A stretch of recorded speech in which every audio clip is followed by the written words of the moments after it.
SIR का form भरने के बाद में लाखों की तादाद में लोग जिस घड़ी का इंतजार कर रहे थे, आखिरकार वो घड़ी आ चुकी है। ड्राफ्ट वोटर लिस्ट आ चुकी है और तकरीबन 1 करोड़ से ज्यादा लोगों के नाम वोटर लिस्ट से काटे जा चुके हैं। 12 राज्यों और केंद्र शासित प्रदेशों के अंदर एसआईआर का फॉर्म का काम को शुरू किया गया था। कुछ राज्यों की ड्राफ्ट वोटर लिस्ट आ चुकी है, इसलिए इस वीडियो को लास्ट तक देखकर जरूर जाना। इस वीडियो के अंदर मैं आपको ये भी बताऊंगा कि इस ड्राफ्ट वोटर लिस्ट को कहां से डाउनलोड करना है, आपका नाम इस वोटर लिस्ट के अंदर है या फिर नहीं, इसको किस तरीके से चेक करना है। चलिए बिना देरी करे इस वीडियो को शुरू करते हैं। और अगर इस वोटर लिस्ट के अंदर आपका नाम नहीं आया है तो आपको क्या करना है, इस बारे में भी हम बात करेंगे। और अगर इस ड्राफ्ट वोटर लिस्ट के अंदर आपका नाम नहीं आया है तो आपको 1 महीने का वक्त मिलेगा।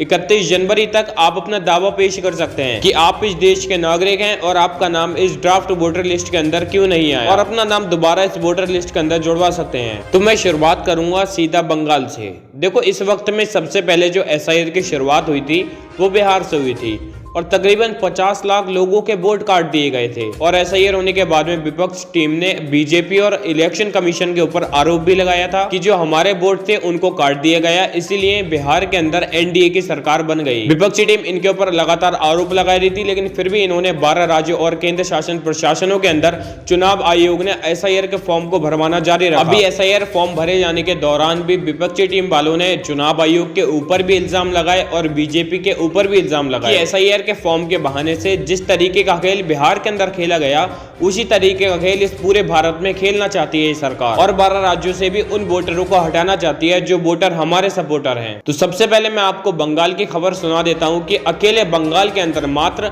58 लाख वोटों को काटा गया है। बंगाल के अंदर 58,20,858 वोटों को काटा गया है। और ये जो 58,20,858 लोग थे, इनका नाम किसी भी नई वोटर लिस्ट के अंदर नहीं आया। मैं आपको बताता चलूं कि 58 लाख लोगों में से ज्यादातर लोग इस तरीके के हैं जो अब इस दुनिया में नहीं रहे, इसलिए उनके वोट को काट दिया गया। 24,16,852 लोग इनमें से ऐसे हैं जिनकी डेथ हो चुकी है, यानी कि वो अब इस दुनिया में नहीं रहे। और 19,58,076 लोग इस तरीके के हैं जो बंगाल को छोड़कर किसी और जगह पर बस गए हैं। और 12,20,038 लोग ऐसे हैं जो कि इस दुनिया में उनका पता ही नहीं, यानी कि वो लापता हैं, जिनका कोई अता पता ही नहीं है कि वो किस जगह पर इस वक्त में मौजूद हैं, या फिर वो जिंदा है या फिर वो मर गए। और एक बड़ी घटना आपको बताता चलूं कि पश्चिम बंगाल के अंदर एसआईआर के फॉर्म आए, लेकिन उनका पता ही नहीं चल पाया कि आखिरकार वो एसआईआर के फॉर्म गए कहां। इसी वजह से वहां पर फॉर्म नहीं बांटे गए, इसीलिए वहां के सभी लोगों के नाम काट दिए गए। और 1,38,324 वोट तो ऐसे थे जो डुप्लीकेट तरीके से बनाए गए थे, जो इस दुनिया में एग्जिस्ट नहीं करते, लेकिन फिर भी उनका वोट था और वो सभी लोग डुप्लीकेट वोट डाल रहे थे। और 57,604 लोग ऐसे हैं जिनके नाम वोटर लिस्ट से हटाए गए हैं। तो कुल मिला के 58,20,898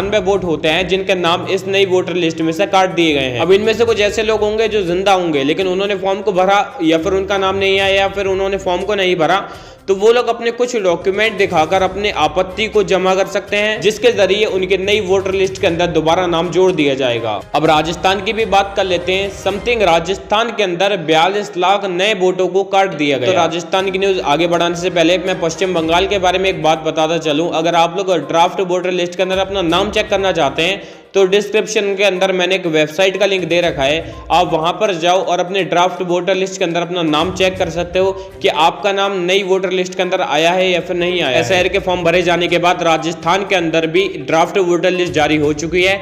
41,85,000 लोगों के वोट काट दिए गए हैं। अब इन सभी लोगों का भी उसी तरीके का फंडा, या फिर कुछ लोग तो खत्म हो गए या फिर कुछ लोगों का ड्राफ्ट वोटर लिस्ट के अंदर नाम नहीं आया फॉर्म भरने के बाद भी, तो आप लोग अपनी आपत्ति जमा कर सकते हैं। अगर आपके घर पर नोटिस आता है या फिर नोटिस नहीं भी आता है, तब आपको आपत्ति जमा करनी होगी तहसील जाकर, और आपको ये बताना होगा कि आप असली वोटर हैं और आपका नाम इस नई वाली वोटर लिस्ट के अंदर नहीं आया है। और अगर आप तहसील के चक्कर नहीं लगाना चाहते तो आप अपने बीएलओ से मिलकर अपनी आपत्ति को जमा करा सकते हैं। और सबसे पहले आप मेरे डिस्क्रिप्शन में दिए गए लिंक पर जाकर आपका जो एसआईआर के फॉर्म के ऊपर एपिक नंबर था, उस एपिक नंबर को डालकर अपने फॉर्म में चेक करें कि आपका उस लिस्ट के अंदर जो ड्राफ्ट वोटर लिस्ट है उसमें आपका नाम आया है या फिर नहीं आया है। अगर हम तमिलनाडु की बात करें तो उसकी लिस्ट जो है वो 19 तारीख को आएगी। गुजरात की जो लिस्ट है वो भी 19 तारीख को आएगी। मध्य प्रदेश की जो लिस्ट है वो 23 तारीख को आएगी। छत्तीसगढ़ की जो लिस्ट है वो भी 23 तारीख को आएगी।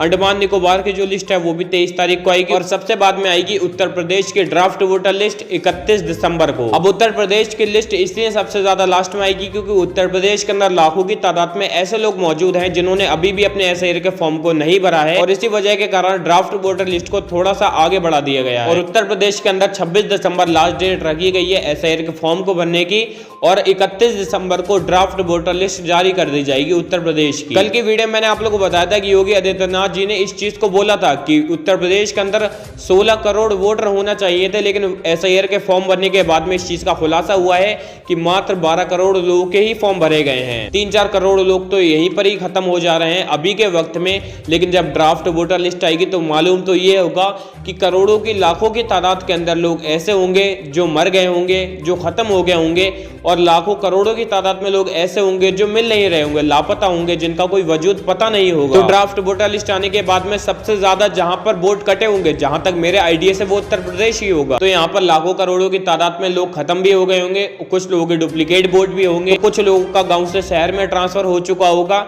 इसी वजह से मैं बोल रहा हूँ क्योंकि उत्तर प्रदेश जो है वो काफी बड़ा राज्य है, तो उत्तर प्रदेश की ड्राफ्ट वोटर लिस्ट के अंदर सबसे ज्यादा नाम कटे जाएंगे। 31 दिसंबर को उत्तर प्रदेश की ड्राफ्ट वोटर लिस्ट जारी होगी। फिलहाल जिस भी जगह की ड्राफ्ट वोटर लिस्ट जारी होगी उसी तरीके से मैं आपको सूचना देता रहूंगा। अगर आपको इस बारे में जानना है कि किस किस जगह पर किन किन लोगों के वोट काटे गए हैं तो डिस्क्रिप्शन के अंदर मैंने लिंक दे दिया है वेबसाइट का, वहां पर जाओ, अपने एसआईआर के फॉर्म का एपिक नंबर डालो और वहां पर आप चेक करके देखो क्या आपका ड्राफ्ट वोटर लिस्ट के अंदर नाम आया है। कुल मिलाकर यहाँ 5 राज्यों की ड्राफ्ट वोटर लिस्ट आ चुकी है। अगर हम इनमें चेक करें तो तकरीबन 1 करोड़ लोगों के नाम काट दिए गए हैं। अब तकरीबन 1 करोड़ जो वोटर काटे गए हैं, इनका ये अंदाजा लगाना तो काफी नामुमकिन है कि आखिरकार ये जो वोटर थे ये किस टीम के सपोर्टर थे, बीजेपी के, समाजवादी के या फिर कांग्रेस के। लेकिन विपक्षी टीम हमेशा बीजेपी और चुनाव आयोग के ऊपर यही आरोप लगाती हैं कि जो ज्यादातर वोट काटे जाते हैं वो सिर्फ हमारे सपोर्टर होते हैं। लेकिन चुनाव आयोग की तरफ से सिर्फ यही बोला जाता है कि जो नाम काटे जाते हैं ना इनमें हमारा नुकसान है ना इसमें आपका नुकसान है,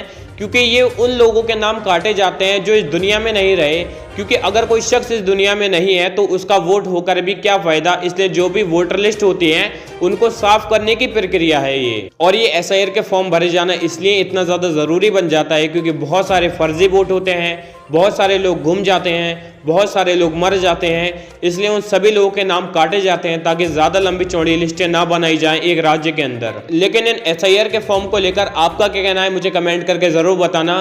क्या वाकई में इन एसआईआर के जो वोट काटे जा रहे हैं, जो फॉर्म भरने के बाद में, इनसे विपक्षी टीम वालों का कुछ घाटा होगा? आपको क्या लगता है, आपकी क्या रिकमेंडेशन है, मुझे कमेंट बॉक्स में कमेंट करके जरूर बताना। और अगर आप चैनल पर नए हो तो चैनल को सब्सक्राइब करे बिना मत जाना। तो चलिए फिर मिलते हैं, जब तक के लिए bye. Thanks for watching this video. जय हिंद, जय भारत।